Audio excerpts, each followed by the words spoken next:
Cinderella. एक छोटी सी प्यारी लड़की थी सिंड्रेला। उसकी अपनी माँ नहीं थी। सौतेली माँ सिंड्रेला को नौकरानी की तरह रखती थी। सिंड्रेला फटे पुराने कपड़े पहनती और घर का सारा काम करती थी। उसकी दो सौतेली बहनें भी उसके साथ बुरा बर्ताव करती थी। एक दिन राजा के महल में एक बड़े उत्सव का आयोजन किया गया। उसमें शामिल होने के लिए बड़े बड़े लोगों को निमंत्रण भेजा गया था। सिंड्रेला की बहनों को भी बुलाया गया।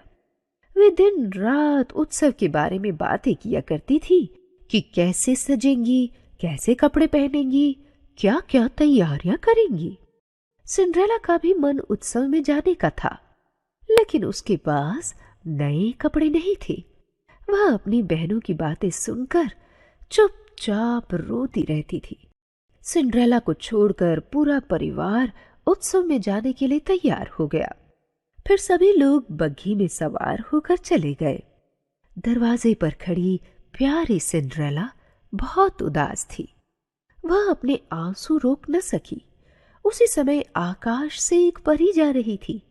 वह सिंड्रेला की आंखों में आंसू देखकर रुक गई।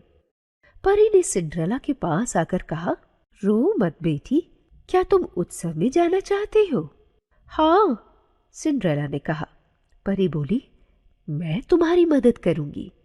चलो, मुझे बगीचे से एक बड़ा कद्दू लाकर दो। सिंड्रेला कद्दू ले आई। परी ने अपनी छड़ी घुमाकर कद्दू को सुंदर रथ में बदल दिया। अब परी सिंड्रेला से बोली, जाओ, एक चूहेदानी ले आओ। सिंड्रेला रसोई घर से चूहेदानी ले आई। उसमें 6 छोटे और एक बड़ा चूहा बंद था।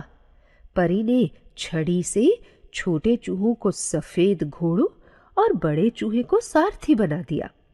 फिर परी ने सिंड्रेला से 6 छिपकलियां लाने को कही। सिंड्रेला छिपकलियां ले आई। परी ने छिपकलियों को नौकरों में बदल दिया। फिर परी ने छड़ी से सिंड्रेला के कपड़े सुंदर पोशाक में बदल दिए। उसके पैरों की चप्पलें भी हीरे मोतियों से जड़ी सुंदर जूतियां बन गईं। सिंड्रेला किसी राजकुमारी से कम नहीं लग रही थी। अब परी ने सिंड्रेला से उत्सव में जाने को कहा, पर उसे एक चेतावनी भी दी कि उसका जादू केवल रात के 12 बजे तक ही रहेगा। इसलिए उसे आधी रात से पहले ही उत्सव से लौटना होगा। सिंड्रेला रथ में सवार होकर राजमहल की ओर चल पड़ी।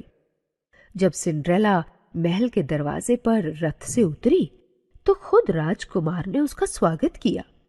राजकुमार सिंड्रेला को लेकर महल में पहुंचा तो सबकी आंखें फटी की फटी रह गई। सिंड्रेला की बहनें भी उसे न पहचान सकी। राजकुमार सिंड्रेला की घंटों तक आव भगत करता रहा, फिर उसके साथ घंटों नृत्य करता रहा। सिंड्रेला उत्सव का आनंद उठा रही थी। तभी घड़ी में आधी रात का घंटा बजा। सिंड्रेला हड़बड़ाकर महल से भागी।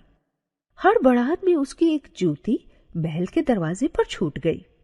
राजकुमार सिंड्रेला के पीछे दौड़ा, लेकिन उसे दूर फटे पुराने कपड़े पहने एक लड़की दिखाई दी। राजकुमार बहुत उदास हो गया। कुछ देर बाद एक नौकर ने राजकुमार को सिंड्रेला की जूती लाकर दी। राजकुमार ने सैनिकों से कहा कि पता लगाओ यह जूती किसकी है। सैनिक जूती लेकर नगर के हर घर में गए। जब सैनिक जूती लेकर सिंड्रेला के घर पहुंचे तो सिंड्रेला की बहनों ने जूती में पैर डाला, पर जूती उनके पैर में नहीं आई। जब सैनिकों ने सिंड्रेला से जूती में पैर डालने को कहा तो बहनें जोर जोर से हंसने लगी। सिंड्रेला के पैर में जूती आ गई। यह देखकर उसकी बहनों का मुंह खुला का खुला रह गया।